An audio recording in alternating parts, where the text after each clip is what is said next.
Hi, this is Catherine. This is Taking Tea with Catherine. This is an elderberry tea, an herbal tea from McNulty, which is one of my favorite tea places in New York. I'd like to go back there sometime soon.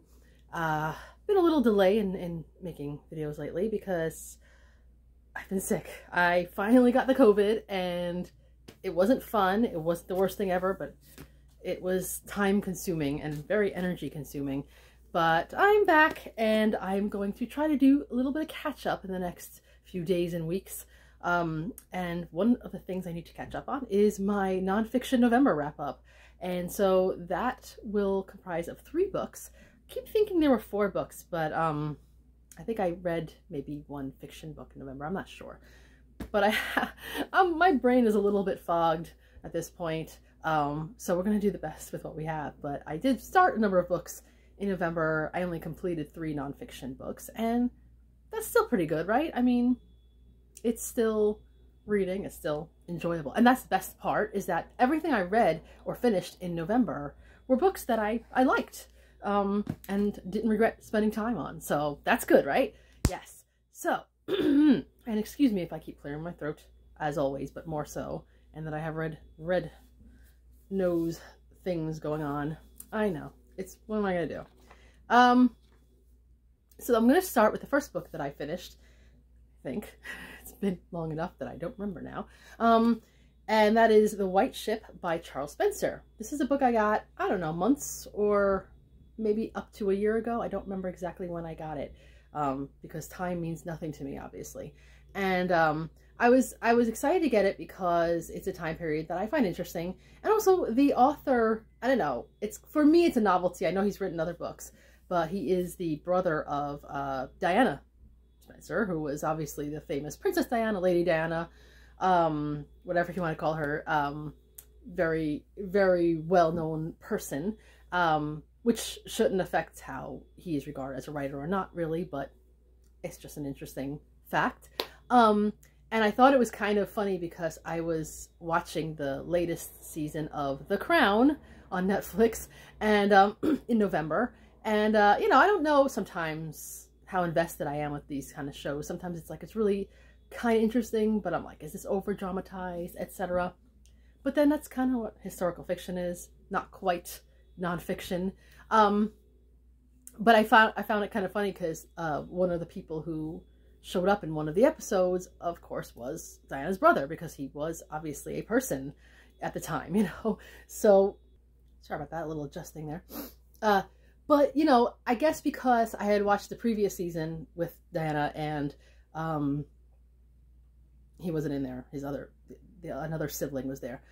And I wasn't, you know, actually thinking about it at that time, that, oh, maybe he'll show up. So it was kind of, it's funny. I guess it's kind of funny when anytime you're reading something and something related to it is on a television show, unless you do that on purpose. Like if you're reading a book about Jane Austen and then you watch Pride and Prejudice. I mean, hello. Funny enough, there was also, I don't want to get into The Crown too much because that's not what I'm here to talk about today, but it was also interesting to me that one of the characters, or one of the families in this season that were shown a couple of times were descended from one of Jane Austen's brothers, and so I just love that. I don't know, completely side point to this book. So let's get on with the actual book.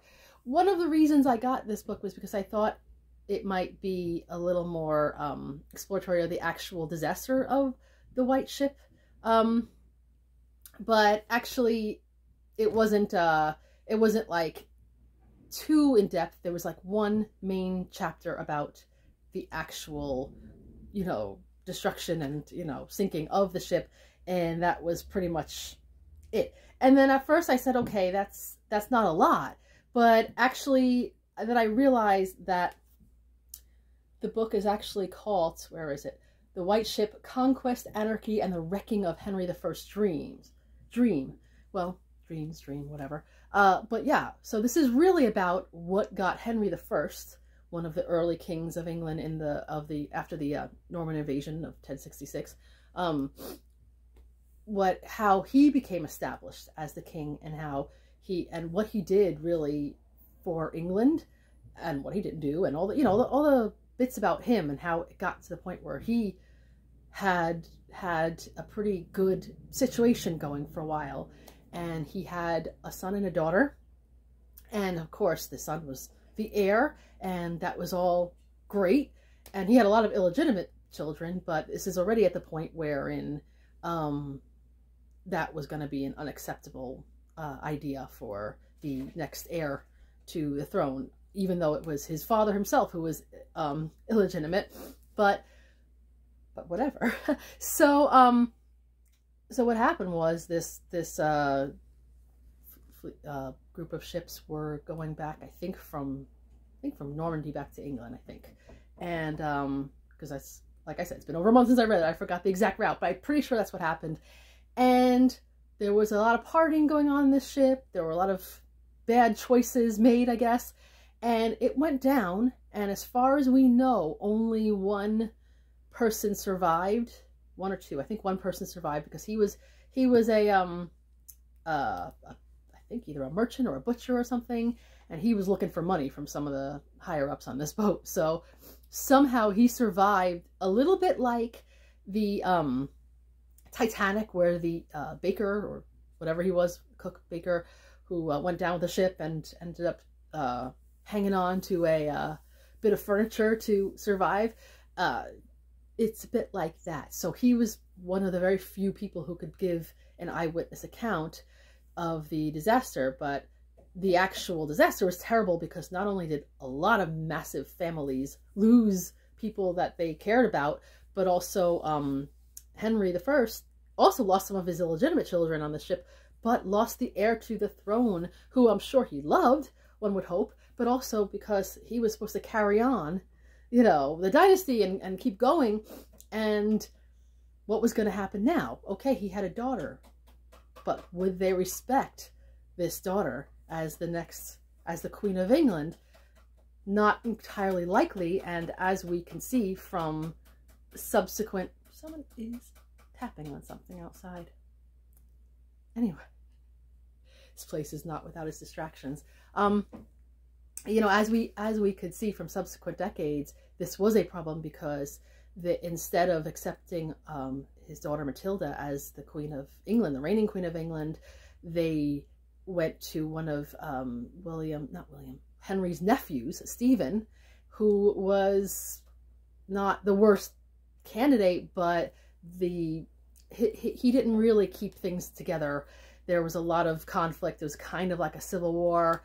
And in the long run, Matilda's son Henry became Henry II of England, married Eleanor of Aquitaine, and the whole Plantagenet dynasty got started. But so this is really how everything built up, and how this one major moment in one November day just changed everything for the history of England, especially at the time. Anyway, I don't think I need to go into further detail. There's a lot going on here, but it is interesting how one of the blurbs on top says Game of Thrones, but in the real world, there are a lot of descriptions of different battles and skirmishes and issues, and it could be a little intense sometimes. So just be ready for that. I mean, that's history, but it's a bit of a brutal history. Yeah, this is not a cozy read, really. That was a delayed reaction right there.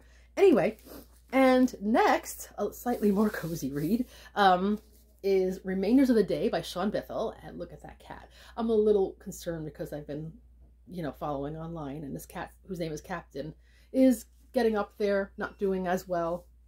That's the problem when you like internet cats, But anyway, so this is more diaries from the bookshop, Wigtown. And I've read already, I think there's 2 others, and there's another book that he published called something about things that you hear in bookshops, or something like that, or the people you find in bookshops. I forgot. I read it before. It's a small book, but his accounts of these little diary accounts of the life in the bookshop, mainly in the bookshop. It's called the bookshop in a book town. It's just, I don't know, I just find it so enjoyable. There are times that it gets like mildly stressful. For instance, just trying to keep the accounts together. One of the challenges that he comes across is that he also is trying to supplement, as a lot of people do, the income of the bookshop by online selling. You know, even though he's firmly anti Kindle, he doesn't mind, you know, shipping books via Amazon and I think Abe Books or whatever. But the problem is that if someone has a complaint, whether it's a real complaint or just their own perceived complaints, they could make things really hard for you. They could close up your account for a long time, and it's really hard to get it reestablished. So that's probably one of the main challenges in the book. Also, I think there's like some boiler issues, and in a land that gets kind of cold, that could be a major problem. And then a lot of interactions with the people who work in the shop. One lady who is called Granny in the story, who's actually quite young, but she's just, that's her nickname. She's from Italy, and just all her little commentaries and her reactions and her hypochondria and stuff. I find her fun. And just all the regulars in the shop, and then the tourists that come in, some of which are really, you know, heartwarming and nice, and some of which are just impossible with their questions and demands and expectations. And also accounts of different events that happen in the town, most of which Sean Bithell is very involved in, because it's a book town, I guess, but also just other community things that I guess he's got a good space that can be used for an event space, really. So, and all these different visitors, and also sometimes little accounts of his days off where he visits family members. Sometimes certain family members get sick. One of his friends has a particularly challenging illness that he's dealing with, and it's just, that's just basically what it is. It's like it's a diary, and it goes into it mainly covers the year of 2016, but it goes a little bit into 2017, and then like the epilogue talks a little bit about what's has happened since then, including the pandemic and his own family. So whenever I read that, I think, okay, this must be the final one, but it always kind of seems like that at the end, and then there's always more. So I look forward to hopefully more. And yeah, I would, if this sounds like your kind of thing, reading about the goings-on of a bookshop. Also, he does talk about actual books sometimes, so it's a book about books. Yes, it is a fun, recommendable book to me.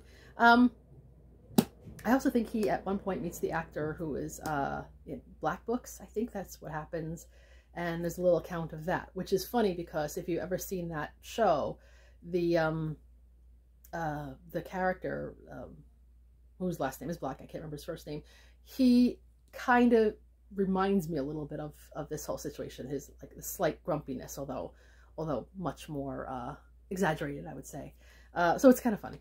Anyway, speaking of books about books, this is a book about a writer. It's not my first biography of this particular writer, and probably won't be the last. This is Agatha Christie, An Elusive Woman by Lucy Worsley. And yes, I was looking forward to this book very much this year. This is one of the ones I was looking forward to the most. And I wouldn't say I was disappointed. It was a very, what's the word? Well, I would say a pretty well-rounded biography. Is it going to be the best biography of Agatha Christie of all time? Time will tell. I read one last year by, I think it was by Gillian Gill. I think that's the one I read last year. And it was okay. It was pretty good. I wasn't like absolutely enthralled, so compared to that, I would say this is much better. One of the things I find interesting was that Lucy Worsley made a point of really investigating the disappearance of Agatha Christie in December of, was it 26 or 27? I always forget, but it was like about 10 days that she went missing, and then was showed up in like a spa kind of resort situation in Harrogate, England. And basically we've known a lot of things that have happened just from other accounts, but she really does piece it together almost like she's investigating it and making a timeline, including a little bit of theory of what she thinks happened. And I didn't think it was like mind-blowing, oh wow, how did no one come up with this before? But it does make it a little, I would say, less mysterious than it had seemed before. And it is an interesting, a little bit of an interesting study of how Agatha Christie was affected by things that happened in her life, and also how she was influenced into, you know, writing different types of characters in her books, which is going to happen because you're going to write a biography about Agatha Christie. it's going to be also about her writings. Of course, you need to be warned because there are spoilers. There are big spoilers in about some of the books. So if you really don't want to be spoiled, then make sure you've read a lot of Agatha Christie's books or at least seen adaptations. I personally, I'm sorry about the sniffling. I personally was already spoiled, like I said, from watching so much Poirot and Marple adaptations well before I read a lot of them. So I'm not really bothered too much, but it does also get into certain plot points about other books that I haven't read yet, including some of her Westmacott books, which I only read one of and wasn't as into, to be honest. I don't know if the other ones are better, but the one I read, The Burden, I was just okay with. I wasn't really enthralled with. But yeah, so it gets into her life and also her spending, like just basically how her family when she was younger struggled a little bit from, you know, being slightly, you know, slightly upper class kind of family, but her father made all kinds of financial mistakes, etc., and then died rather young, and all the financial challenges that the family had as a result. And then of course how her writing really leads to a lot of financial success, but also some difficulties. I didn't realize she had some tax difficulties in America, for instance. And also there's a little bit about her travels and her second relationship, which did involve a lot of traveling because her second husband was an archaeologist. So that was pretty cool. And yeah, it's her relationship with the rest of her family. I don't need to get into every single aspect of it, but I would say it was, if you were looking for a good biography of Agatha Christie, I would say you probably couldn't go wrong with this one. Since I haven't read every single one of them, I can't say this is the best, but I definitely say it's up there.